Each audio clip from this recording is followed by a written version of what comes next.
Eu quero focar num outro tema, um subtema, né, dentro dessa série Escolhas, que é escolha perdoar. Escolha perdoar, lidando com a raiva oculta. Talvez você esteja se perguntando o que será que é esse bicho, raiva oculta, né? Mas eu vou explicar para você. No dia 24 de janeiro de 1989, o estado da Flórida executou um dos maiores serial killers da história dos Estados Unidos, talvez um dos mais perversos. Esse homem, chamado Ted Bundy, confessou ter sequestrado, estuprado e matado 36 mulheres. Inclusive a Netflix, em 2019, quando completou 40 anos da execução dele, ela fez alguma série, algum documentário, eu não assisti ainda. Mas o interessante é que as autoridades falam que as vítimas podem chegar a 100 mulheres. 100 mulheres. Um sujeito, assim, de boa aparência, né? Podia ser um ator de filmes, um sujeito muito esperto. Tanto é que o juiz do caso diz que o melhor advogado que ele já havia visto naquele tribunal era o réu. Ele mesmo se defendeu. Interessante que depois de confessar tantos crimes, ele ainda teve a capacidade de se defender, com maestria. Mas interessante que um dia antes, um psicólogo cristão muito conhecido, chamado James Dobson, e temos livros dele aqui em português também, ele entrevistou o Ted Bundy para entender melhor qual era a razão de toda aquela maldade. E o Ted disse para ele que tudo aquilo foi causado por um negócio chamado pornografia. Ele era um viciado em pornografia desde a adolescência. O James Dobson estava numa cruzada contra a pornografia naquela época. Ele então propagou isso para todos os cantos. E obviamente que tem muito fundamento isso que ele disse. Mas na verdade quem descobriu a verdadeira causa por trás daquela crueldade foi o capelão da prisão. Um ministro metodista chamado Fred Lawrence, que conversou com ele também muitas e muitas vezes, e inclusive esteve no dia da execução e na noite anterior à execução. E para o ministro metodista, capelão, ele disse: é a raiva. E o ministro diz: raiva de mulheres que você nunca conheceu? Ele diz: não, da minha família, da vida e de mim mesmo. E quando você olha para a vida de Ted Bundy, não é uma coisa muito legal. Filho de mãe solteira, foi criado como irmão da mãe. Isso era comum nos Estados Unidos, era comum aqui no Brasil. Quando uma menina engravidava muito cedo, tinha o filho, e depois os pais contavam para a sociedade que, na verdade, aquele lá era filho deles, né? Era o irmãozinho da menina. Foi criado dessa forma. Conviveu com um avô violento, que dizem, né, alguns que foram investigar a situação, seria, na verdade, o seu pai biológico. Então a mãe engravidou do próprio pai. O padrasto, que depois ela se casou, depois de uma certa idade, o padrasto, que inclusive deu o sobrenome dele, Bundy, era um sujeito passivo, de fraca referência masculina, que também não cooperou muito para o caráter desse rapaz. E aí tudo culmina quando ele entra na faculdade, e por ser uma figura muito destacada fisicamente, né? Um rapaz bonito, ele começa a namorar uma moça muito rica. Mas logo em seguida, quando os pais descobrem esse relacionamento, eles forçam a moça a terminar, porque a diferença social, de status social, era muito grande. Então uma história assim que tem seus percalços. Eu acho que ela explica muita coisa, mas obviamente ela não justifica nenhum dos crimes, obviamente. Mas ela explica de onde vem essa raiva. Para falar de raiva, primeiramente eu quero definir para você, porque às vezes no português nós temos umas palavras pobres. E uma palavra que não tem muito sentido, ou não tem uma riqueza de sentido, é raiva.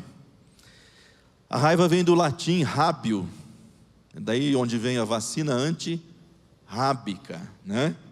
Mas ela é pobre para expressar o que esse sentimento é e o que ele pode fazer. Rábio significa fúria, violência, loucura.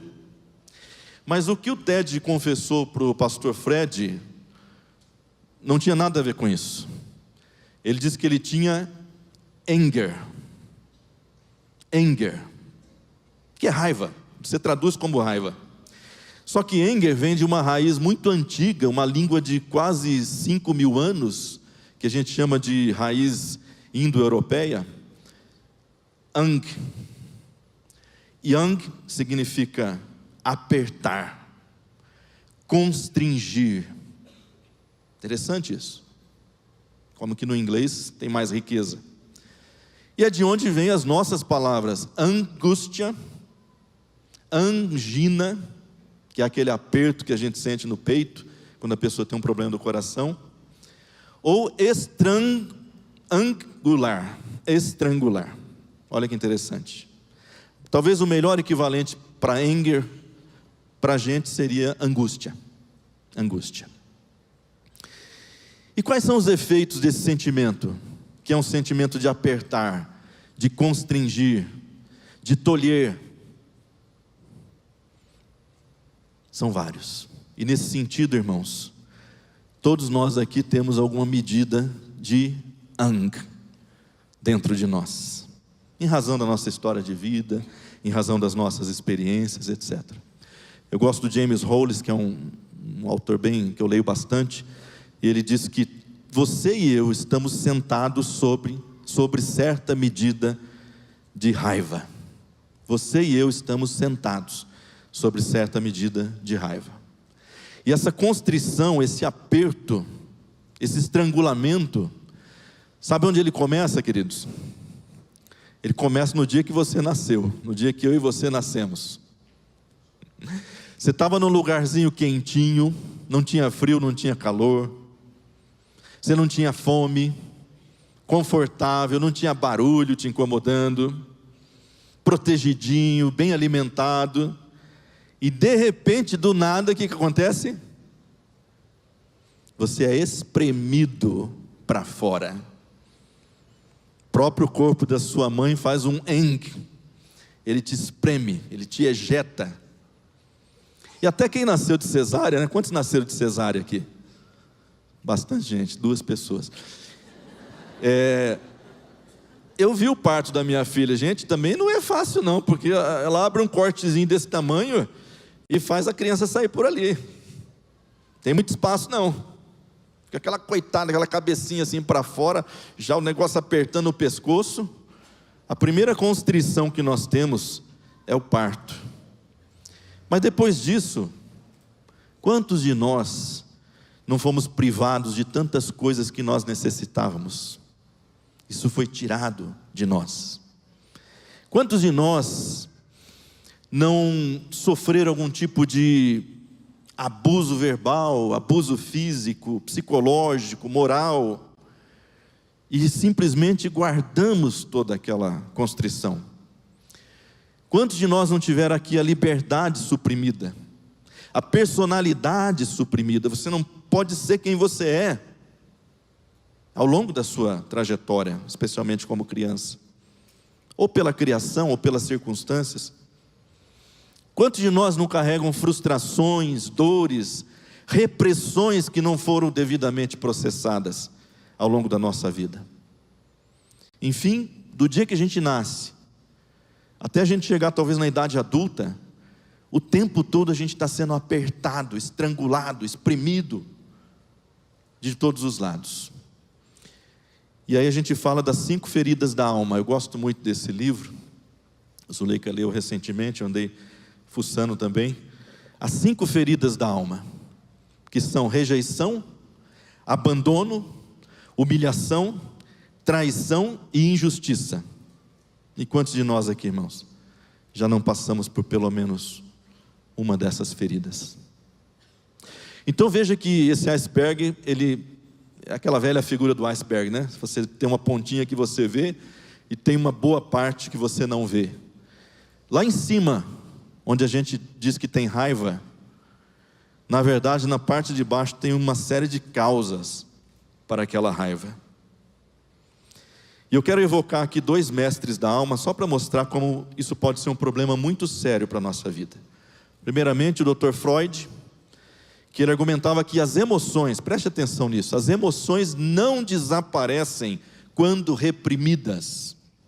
Elas se manifestam de outras formas, como neuroses, ansiedade, doenças psicossomáticas e explosões emocionais desproporcionais. Tudo aquilo que foi reprimido não some, se manifesta de outra forma. E o Jung dizia o seguinte: a raiva reprimida se transforma em conteúdos que a consciência rejeita e joga para o inconsciente, tornando-se sombra. E a sombra, ela pode emergir através da projeção da raiva nos outros, culpando as pessoas, ferindo as pessoas, ou através de comportamentos autodestrutivos. Toda ela vai se voltar contra mim mesmo. Então, irmãos, um sentimento tão negligenciado, que a gente fala, eu estou com raiva disso, estou com raiva daquilo, aquilo me deu raiva, aquela pessoa me deu raiva.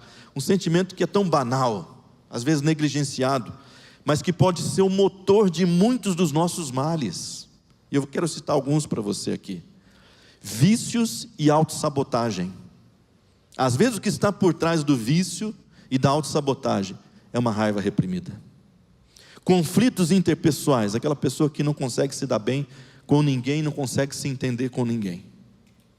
Ansiedade e depressão, e obviamente que a depressão tem N causas, mas às vezes uma causa da depressão é a raiva reprimida.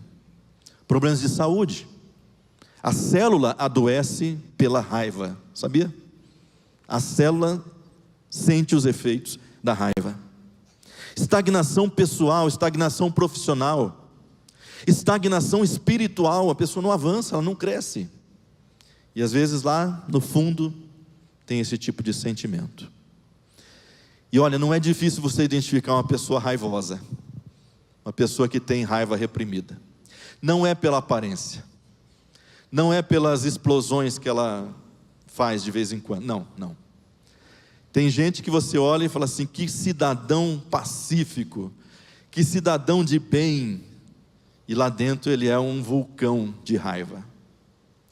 Quanto se lembra aqui de um desenho do Pateta, dos anos 50, mas que eu assisti nos anos 80, e até hoje eu acho que você pode assistir, está lá no YouTube, se chama Motor Mania.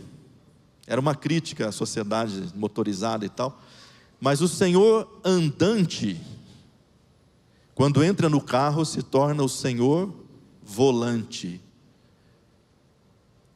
E o narrador diz assim, que o senhor andante é um sujeito pacífico, amoroso com todas as criaturas, está de bem com todo mundo, está de bem com a vida. E ele vai caminhando da sua casa até a garagem. Quando ele entra no carro, ele diz, mas quando ele assume o volante de um carro, ele se transforma no senhor volante. É uma alusão a um antigo escrito, um antigo livro chamado Jekyll e Hyde. O doutor se torna um monstro. E lá ele começa a se transformar. E ele se torna um assassino no trânsito. Às vezes você olha para um cidadão de bem e fala, essa é gente boa. Depende da circunstância, ele vai mostrar a sua raiva. Então veja só. Comportamento agressivo passivo. Quem que é esse? Não é aquele cara que sai estourando e falando tudo o que pensa. É aquele que fica mandando indireta. É aquele que usa de sutileza, de sarcasmo. Conhece pessoas assim, irmãos? Ela não explode, ela não te xinga, ela não sai, ela não perde a pose. Mas o sarcasmo, a indireta, aquela palavrinha de duplo sentido, o tempo todo está na boca dela. Irritabilidade crônica, conhece alguém que está sempre irritado? Tensão física e dores no corpo. Não sabe por quê? Perfeccionismo excessivo, meu Deus do céu, olha só. Perfeccionismo excessivo. Uso desmedido do humor. Conhece aquela pessoa que de tão engraçada chega a ser chata, chega a ser incômoda? Tudo ela tem uma piada, tudo ela solta uma coisa assim atravessada. Não tem medida. Reação exagerada a críticas. Não pode criticar essa pessoa que ela vai imediatamente acender alguma coisa. Isolamento social. Nossa, irmãos, agora pegou todo mundo, não pegou? Essa listinha aqui, quando eu li essa listinha, eu falei, não, me pegou também, né? Isso aqui está parecendo aquela vinheta da Igreja Universal que tinha antigamente da campanha do descarrego, não sei se você chegou a ouvir. Dores de cabeça, ouve vozes, boletos para pagar. Todo mundo tem aquele negócio. Todo mundo tem dor de cabeça, todo mundo. Eu ouço voz o tempo todo, né? Conversando com as pessoas, ouço a minha voz, ouço a voz de Deus.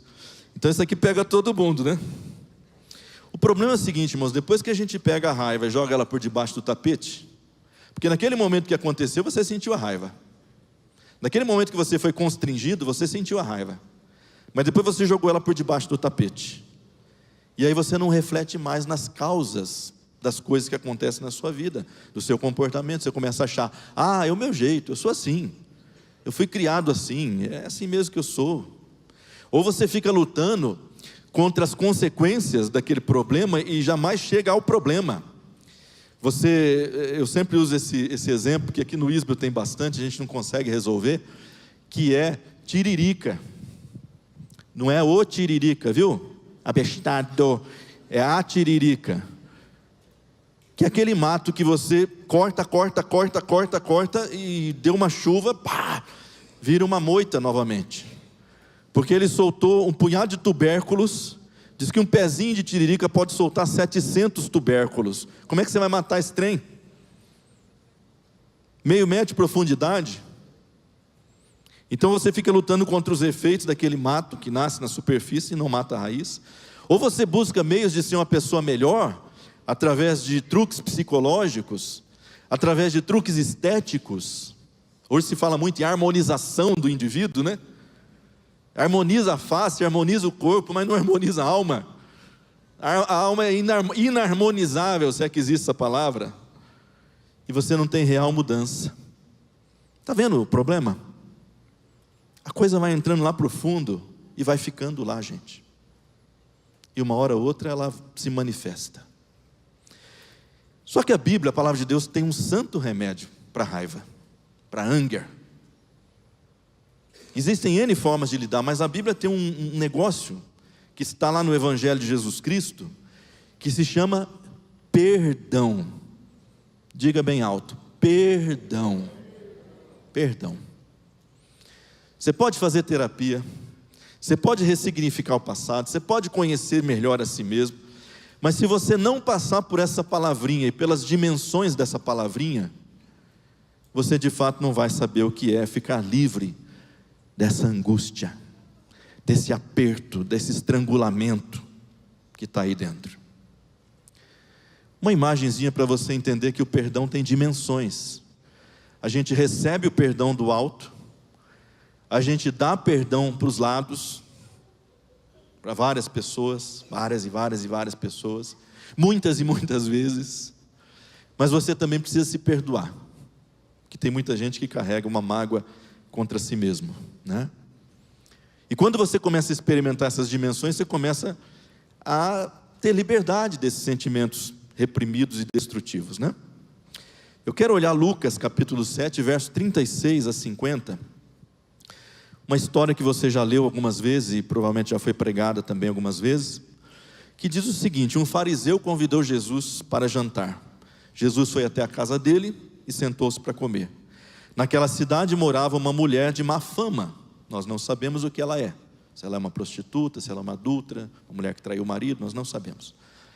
Ela soube que Jesus estava jantando na casa do fariseu. Então pegou um vaso feito de alabastro, um frasco cheio de perfume, e ficou aos pés de Jesus por detrás. Ela chorava e as suas lágrimas molhavam os pés dele. Então ela os enxugou com seus próprios cabelos. Ela beijava os pés de Jesus e derramava o perfume neles. Quando o fariseu viu isso, pensou assim: se este homem fosse de fato um profeta, saberia quem é esta mulher que está tocando nele e a vida de pecado que ela leva. Jesus então disse ao fariseu: Simão, eu tenho uma coisa para te dizer. Fale, mestre. Jesus disse: 2 homens tinham uma dívida com um homem que costumava emprestar dinheiro. Um deles devia 500 moedas de prata e o outro 50. Mas nenhum dos 2 podia pagar o homem que havia emprestado. Então ele perdoou a dívida de ambos. qual deles vai estimá-lo mais? Eu acho que é aquele que foi perdoado, que mais foi perdoado, respondeu Simão. Você está certo, disse Jesus. Então virou-se para a mulher e disse a Simão: você está vendo essa mulher? Quando eu entrei, você não ofereceu água para lavar os pés, mas ela lavou com suas lágrimas e enxugou com seus cabelos. Você não me beijou quando cheguei, ela porém não para de beijar os meus pés desde que entrei. Você não pôs azeite perfumado na minha cabeça, porém ela derramou perfume nos meus pés. Jesus está falando de vários costumes de recepção, né, de hóspede, naquela época. Porém ela derramou perfume nos meus pés. Eu afirmo a você então, que o grande amor que ela mostrou prova que os seus muitos pecados já foram perdoados. Mas onde pouco é perdoado, pouco amor é demonstrado. Então Jesus disse à mulher: os seus pecados estão perdoados. E os que estavam sentados à mesa começaram a perguntar: quem é esse que até perdoa pecados? Mas Jesus disse à mulher: a tua fé te salvou, vá em paz. Vamos destacar aqui 3 verdades desse texto, irmãos. A primeira verdade é que não existem heróis ou vilões, heróis e vilões. Eu quero que você olhe para essa imagem, uma que aparentemente demonstra um lado negativo, outra que demonstra um lado positivo. Mas quando elas se entrelaçam, o que ela mostra é o negativo. Ok? Estou usando aqui convenções de imagem para ilustrar um conceito. Vocês notaram a indireta que Jesus deu para o fariseu? Perceberam? Ele falou que um camarada devia 500, outro camarada devia 50. Mas ele disse assim: ambos eram devedores e ambos não podiam pagar a dívida. A indireta para o fariseu é o seguinte: Simão, você provavelmente deve menos, mas você é devedor tanto quanto ela. Você também precisa de perdão da sua dívida. Você sabia, irmãos, que o impedimento para a gente liberar perdão para aquelas pessoas que nos magoaram, que nos estrangularam, que nos espremeram, que geraram em nós sentimentos muito negativos, que hoje nos machucam? Um impedimento para isso é quando a gente começa a achar que uns merecem e outros não merecem. É quando a gente começa a achar que tem o mocinho e tem o bandido na história, tem o vilão e tem o herói na história. Uns são melhores que outros nessa humanidade. E eu sempre digo, já disse para vocês aqui, o grande mal da nossa sociedade hoje em dia foi dividir a sociedade em 2 categorias: os bons e os maus. Esse é um problema diabólico, é uma artimanha do diabo, porque supõe que existem pessoas muito boas e pessoas muito más. Nós dividimos, presta atenção nisso, nós dividimos a sociedade por gênero, supondo que um gênero é melhor que o outro. Nós dividimos a sociedade por raça, supondo que uma raça é melhor que a outra. Nós dividimos por espectro político, supondo que uma posição política é melhor que a outra, uma é boa, a outra é má. Nós dividimos por status social. Olha as divisões que nós temos feito nos últimos anos e que nos levou a essa polarização. O que é a polarização senão nós contra eles, os bons contra os maus, os que prestam contra os que não prestam? E aí, irmãos, quando a gente faz essa divisão, quando a sociedade faz essa divisão, normalmente ela qualifica, ela está dizendo um lado é bom, o outro lado não é bom. E normalmente o lado bom, sabe quem é? É aquele que é considerado oprimido. E o lado mau, sabe quem é? O opressor. E normalmente o oprimido e o opressor estão qualificados por gênero, por raça, por status, por posicionamento político. Um exemplo que eu cito aqui, que eu não posso citar outros por uma mensagem gravada, correndo o risco de ser processado, é pensar que os pobres são bons e os ricos são maus. Já percebeu esse pensamento? Todo pobre é bom, todo pobre é gente boa, todo rico é miserável, mesquinho, maldoso, quer só sugar dos outros. Eu não estou dizendo que não tenha gente assim, né? Mas, irmãos, eu conheço pobre ruim também. Eu conheço pobre assim, terrível. O dia que ele subir um degrau na vida, ele vai oprimir os outros. O dia que ele estiver lá em cima, ele vai oprimir igualmente. Ele vai ser corrupto igualmente. Eu estava com um sul-africano, agora no encontro há 2 semanas, e ele disse assim, depois que Mandela inverteu o eixo de poder na África do Sul, e nós ficamos muito animados com isso, ele diz, eu e meu povo ficamos muito animados naquela época. Ele, depois que ele fez a inversão, nós percebemos o seguinte, aquele que era oprimido hoje é opressor. Aquele que era oprimido hoje é corrupto na política. Ele ascendeu a política e ele é corrupto tanto quanto aquele que estava lá antes dele. Queridos, isso é muito triste, né? Quando a gente divide a sociedade e a gente não entende o que a Bíblia está falando sobre sermos bons ou maus.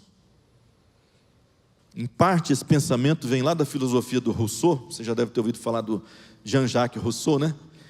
Que ele dizia o seguinte, o ser humano é bom, simples e compassivo, mas a civilização, com suas instituições sociais, políticas, econômicas e até religiosas, né, introduz desigualdade, competição e corrupção, desviando o homem da sua natureza original. Isso é o que Rousseau pensava, e boa parte daquele espectro político que segue o pensamento de Rousseau pensa até hoje. Agora, tem uma doutrina no cristianismo que contradiz tudo isso. É a doutrina do pecado original, que universaliza a corrupção moral humana. O apóstolo Paulo disse em Romanos 3:23, pois todos pecaram e carecem da glória de Deus. Todos. É pilar central, irmãos, da fé cristã, que o ser humano está envenenado pelo pecado, ele tem a sua vida orientada pelo egoísmo. Isso é um pilar central, nós não vamos negociar isso. Uma criancinha de 2 anos, uma doce criancinha de 2 anos, é egoísta. Um simpático velhinho de 92 anos é egoísta, porque a sua natureza é enferma da cabeça aos pés.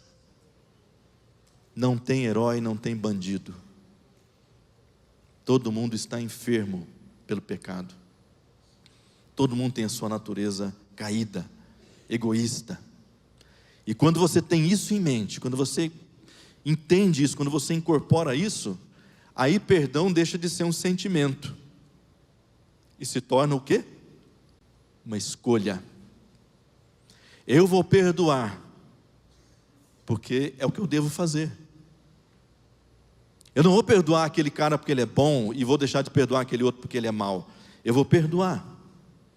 Certa vez um amigo, quando eu disse para ele que eu precisava perdoar uma pessoa, e ele me disse assim, e você acha que aquela pessoa merece o seu perdão? Eu disse, olha, eu vou perdoar justamente porque ele não merece. É justamente porque ele não merece. Porque eu também não mereço. Eu também não merecia. Ninguém é tão bom que mereça o perdão de Deus. Ninguém é tão bom. Por isso que a palavra de Deus ensina que nós somos perdoados em Cristo Jesus. Olha só que interessante. Em Cristo Jesus. Deus nos perdoa em Cristo Jesus.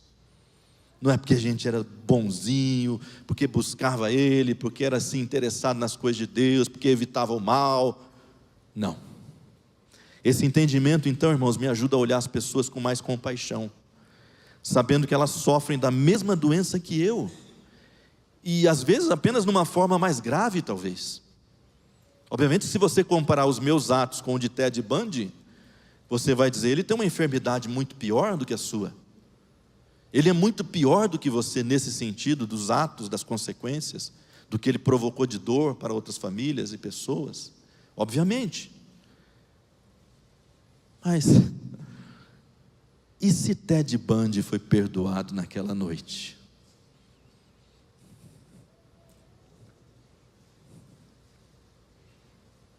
Será que Deus não olhou para ele da mesma forma que olhou para mim? Que não sou um assassino, que não sou um pervertido?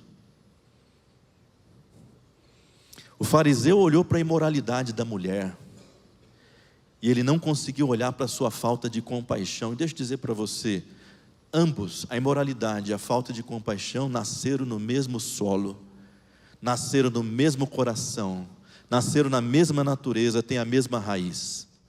Mas o fariseu não conseguiu entender que lhe faltava algo. Tivesse ele esse entendimento, ele não se importaria tanto com a imoralidade da mulher. Ele se importaria mais com a sua falta de compaixão. Às vezes a gente vê uma prostituta, um drogado, um bandido, e a gente na hora já rotula. Irmãos, tem coisa dentro de você que nasceu no mesmo berço que nasceu aquela imoralidade, aquela bandidagem, aquele vício. Nasceram no mesmo berço.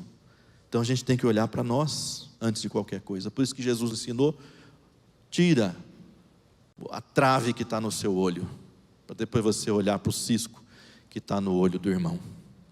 Segundo lugar, é preciso reconhecer a graça. Segunda verdade nesse episódio é que o verdadeiro perdão nasce de um encontro gracioso com Deus. Vamos olhar para aquilo que está subentendido no texto. Uma mulher pecadora, de má fama, ciente das convenções sociais do seu tempo, das convenções religiosas, estaria em qualquer outro lugar, menos na casa de um fariseu. Sabe por quê? Porque pecador, ele foge de dois tipos de gente. Ele foge de Deus e ele foge de gente religiosa. Já viu isso? Pecador foge de Deus e de gente religiosa. Não era para ela estar ali. Segunda informação é que essa mulher foi preparada. Ela comprou um vaso, ela colocou perfume dentro do vaso, e ela levou aquilo para honrar a pessoa de Jesus. Então só essas duas informações me mostram o seguinte, me revelam o seguinte: alguma coisa aconteceu na vida dessa mulher antes daquele jantar. Ela não caiu ali de gaiata. Opa, Jesus está aqui, vou entrar. Não. Quem sabe ela ouviu uma mensagem num dos sermões de Jesus, de graça, de perdão, de amor, do Pai de misericórdia. E quem sabe ela sentiu que ela podia ser perdoada. Ou quem sabe ela teve um encontro pessoal com Jesus. Jesus a tocou. Jesus falou alguma coisa diretamente para ela, demonstrou amor, demonstrou compaixão. E ali ela sentiu que alguma coisa aconteceu com ela. Estou me sentindo gente, estou me sentindo liberta, estou me sentindo perdoada. Ou não sei, talvez ela tinha uma amiga. E a amiga disse: vou te contar uma coisa. Encontrei um cara aí, que falou tudo que eu vivia, que disse que me perdoava, que disse que a minha vida podia ser diferente, que eu posso abandonar essa vida que eu levo. E ela ficou atenta a isso. Eu não sei. O fato é, irmãos, que quando aquela mulher chega à casa do fariseu, ela chega consciente de que ela não seria rejeitada. Ela se deu conta da graça e do amor de Deus antes mesmo de entrar naquele lugar. Lembra das 5 feridas emocionais? Vamos olhá-las de novo. Rejeição, abandono, humilhação, traição e injustiça. Quantas dessas você acha que essa mulher sofreu na vida? Eu apostaria que pelo menos 3, se não todas. Eu apostaria. Mas agora ela conhece uma pessoa que lhe fala da graça, que lhe fala do amor do Pai Celestial, que lhe diz que tudo que ela precisa para aniquilar toda aquela angústia, toda aquela raiva acumulada, oculta, é crer nele, é confiar nele, porque aí ela vai ser gente, aí ela vai se sentir gente, ela vai sentir que tem valor, porque o Pai não rejeita, o Pai não abandona, o Pai não humilha, o Pai não trai, o Pai não é injusto, ao contrário de talvez muitas coisas que ela viveu. Irmãos, presta atenção aqui, olha nos meus olhos, como diz o pastor Messias. Ninguém dá o que não tem. Ninguém dá o que não tem. Se você não tiver consciência clara do que Deus tem dado à sua vida, se eu não tiver essa consciência clara, eu não posso estender graça, eu não posso estender misericórdia, não posso estender perdão às outras pessoas. É preciso uma consciência clara do que Deus tem me dado. Note que quando Jesus contou a situação dos devedores, Ele só contou isso para fazer uma pergunta: Simão, qual dos dois vai estimá-lo mais? E ele diz: eu suponho que aquele que foi perdoado de 500 moedas.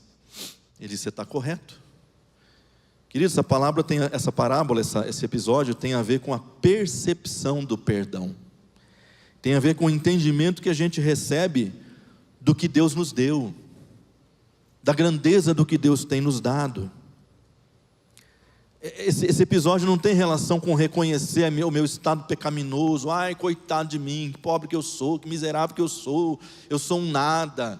Esse episódio não tem a ver com isso. Esse episódio tem a ver com você reconhecer a graça de Deus na sua vida, reconhecer que essa graça é infinita, reconhecer que a misericórdia de Deus se renova sobre a tua vida todas as manhãs, reconhecer que o amor dele transborda, excede, não tem medida, você não pode comparar. Eu fui muito amado pela minha mãe, pelo meu pai, o amor de Deus deve ser assim. Não é assim, é muito mais, é muito mais, é muito mais.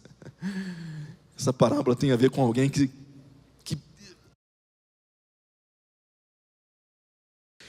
e ali também tem uma pessoa que não entendeu o que tinha recebido, a dádiva de Deus. Você está percebendo? Por isso que a gente só vai conseguir perdoar as pessoas que nos feriram quando a gente entender do que Deus me perdoou. Quando a gente entender que tamanho tem esse amor, que tamanho tem essa graça, que tamanho tem essa misericórdia. Não tem jeito, irmãos. Se você quer entender a dimensão de perdoar, você precisa conhecer e desfrutar da graça de Deus abundantemente.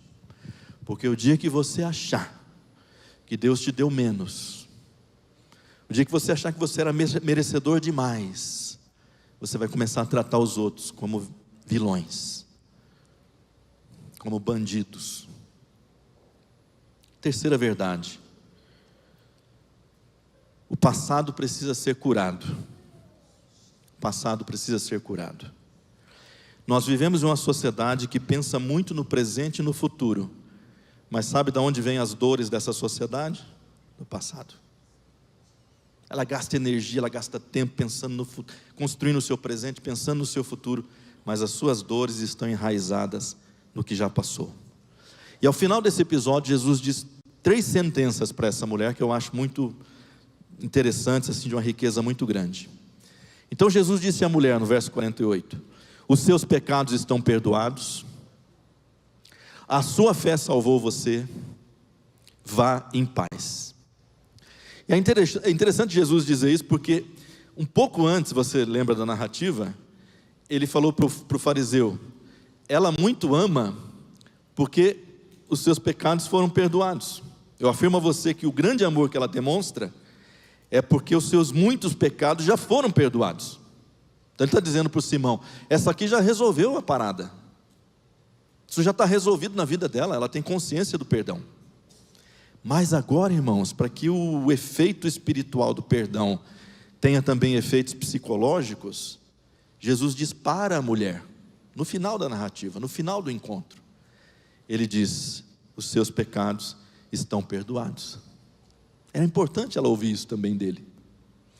Nós temos uma tradição no ramo protestante que enfatiza demais o aspecto legal do perdão. Então, o perdão divino nessa tradição é uma declaração de absolvição que Deus te dá, com base na obra expiatória de Cristo. Então Jesus pagou todos os pecados, ganhou um crédito, agora Deus vai pegar esse crédito e vai dizer: agora estou declarando você perdoado, não por causa de você, por causa do crédito de Jesus. Está 100% correta, não é, Silas? Mas é preciso enfatizar também que a gente precisa curar as feridas daquele pecado, as feridas que aquele pecado, não só o meu, mas os dos outros também causaram na minha vida. Eu já conversei, já atendi muitos cristãos, irmãos, que são sinceros. Eles têm convicção de que foram perdoados por Deus. Você sente que você foi perdoado? Sinto, eu tenho convicção. São pessoas que praticam as disciplinas espirituais regularmente, que oram, que leem a Bíblia, que jejuam. São pessoas que participam da igreja fielmente, que servem na igreja, cristãos ativos. Mas eu encontrei bastante gente com essa condição, com esse perfil, que ainda lutava contra os efeitos do passado. Contra os efeitos do passado. Ainda lutavam com lembranças ruins de traumas, de estrangulamentos que sofreram. Aqueles que foram viciados em drogas, em álcool, em sexo, pornografia, eram atormentados muitas vezes por imagens, por sensações. Eu me lembro de um irmão, inclusive pastor, depois de mais de 30 anos longe do álcool, ele disse assim: Vanderlei, é impressionante, mas às vezes eu estou assistindo uma TV, vejo uma propaganda de cerveja, de chopp, o gosto vem aqui na garganta. Olha que coisa, irmãos. Ele diz: o sabor vem aqui na garganta. Pessoas que lutam contra essas imagens, contra essas sensações. Pessoas que sofreram abusos de toda sorte e nunca conseguem estabelecer uma relação de confiança com os outros, porque alguém me traiu, alguém foi injusto, alguém abusou. Bons cristãos, irmãos. Cristãos sérios, mas sofrendo no presente, tendo o seu futuro comprometido por feridas do passado. A mulher ouviu da boca de Jesus uma proposta que pegou as 3 dimensões temporais. Jesus disse para ela: os teus pecados estão perdoados. O que você fez, querida, está perdoado, está apagado. A tua fé te salvou. Esse ato que você exerceu nesse momento salvou a sua vida. E ele diz: vá em paz, tenha um futuro de paz. Não fique mais lutando contra essas lembranças, contra essas dores, contra esses traumas. Vá em paz, viva uma vida de paz, uma vida de alegria, uma vida plena. Então, queridos, para você tratar o seu passado, é preciso que você o revisite com o perdão de Deus. Não é esquecer o passado. O pessoal fala: esquece o passado. O passado já passou. Eu vou te falar uma coisa: tente. O passado está bem ativo no seu inconsciente. Ele não morreu, ele não passou, ele não foi soterrado. Ele está bem ativo no seu consciente, mandando sinais, te dando sonhos de vez em quando, provocando em você dores, causando sofrimento. Paul Tillich dizia: perdoar não é esquecer, é você lembrar e não ressentir a dor. Você relembra daquilo, você não esquece. Esquecer não cura ninguém, gente. Esquecer não cura ninguém. É lembrar-se de forma consciente, ativa, que traz a cura. É você voltar àquele episódio, é você voltar àquele momento, e ali aplicar o perdão de Deus e dizer: Senhor, eu perdoo essa pessoa que me feriu, eu perdoo esse pai, eu perdoo essa mãe, eu perdoo esse irmão, eu perdoo esse tio, eu perdoo esse colega de escola que fez bullying comigo, eu perdoo esse professor, eu me perdoo, porque muitas vezes eu também me maltratei. É lembrar ativamente e aplicar o perdão. Hoje a gente tem a psicologia, tem a psicanálise, né? Mas custa caro. Então eu queria citar para você como que os cristãos do passado lidavam com o passado deles. Eles tinham algumas formas. Infelizmente são formas que a gente perdeu, a gente esqueceu. Uma delas era a confissão. Era quando o indivíduo verbalizava para alguém, ou diante de Deus, ou ele escrevia aquilo que tinha acontecido com ele, e ele ressignificava tudo aquilo diante do perdão de Deus e diante do amor de Deus que ele podia dispensar às outras pessoas. Era a confissão. Perdemos a confissão. Quem aqui se confessou na última semana para um irmão de um pecado, de uma dor, de um trauma? Alguém? Cri, cri, cri, né? Perdemos. Segunda era a oração da memória. Os monges do deserto, que eram aqueles indivíduos que às vezes abandonavam a civilização, iriam viver sua espiritualidade no meio do deserto, eles praticavam a oração da memória, que consistia em revisitar as lembranças dolorosas diante de Deus, perdoar as pessoas responsáveis por aquilo e permitir que Deus trouxesse cura. Jesus, era uma terapia, só que era uma terapia com Deus. Senhor, agora eu vou voltar lá naquele trauma. Sonda o meu coração, esquadrinha meu espírito, me mostra, me revela. E lá nós vamos aplicar a cura de Deus. Também a Lectio Divina, que é a leitura divina, né? Que é uma leitura orante da palavra de Deus. Orante porque você está orando aquilo que está escrito, de maneira pessoal e significativa, onde o leitor se coloca não como espectador externo, ele se coloca como participante do texto. Então ele faz uma leitura, ele fazia, né, uma leitura atenta e pausada do texto bíblico. Ele fazia uma reflexão à luz da própria experiência, como se ele estivesse vivendo aquilo. Ele fazia uma oração espontânea a Deus, baseada no que ele meditou. E depois ele ficava em silêncio para ouvir de Deus o que Deus tinha a dizer sobre aquela dor, aquele momento, aquela história, aquele trauma, aquele pecado. Muito interessante a Lectio Divina. E também o exame de consciência, né? Um exercício espiritual para identificar onde Deus esteve presente na vida da pessoa, inclusive no passado doloroso e momentos difíceis. Sabe quando você revisita a sua história e você diz: Deus, deixa eu ver aonde que o Senhor estava naquele momento. E você descobre que Ele estava.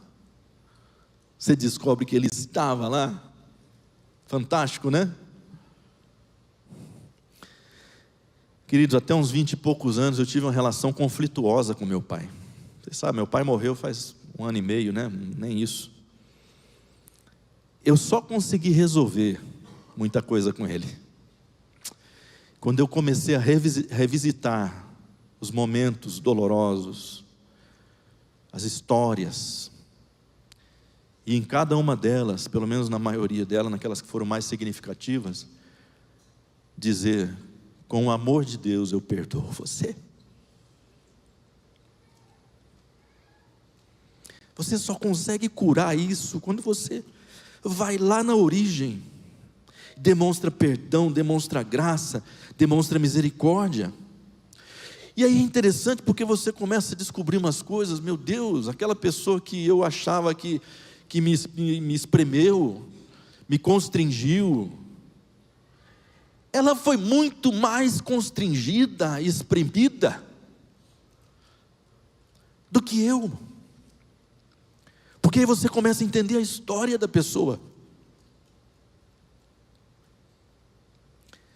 E aí você pensa: caramba, não justifica, mas explica. Também é um homem ferido.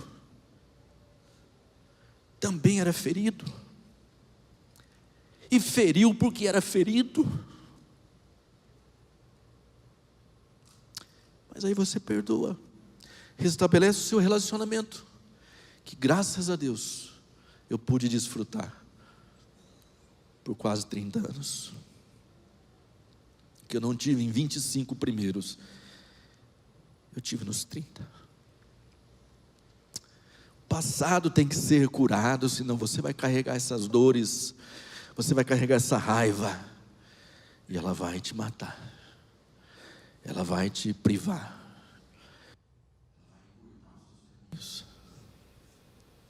Ela não vai deixar você crescer. Feche os seus olhos. Enquanto o Mateus dedilha aqui uma música, eu queria perguntar a você com todo o coração: quantos aqui perceberam que estão lutando contra algum tipo de raiva oculta, visível nos seus atos, nas suas emoções, visível no dia a dia, até na sua própria personalidade?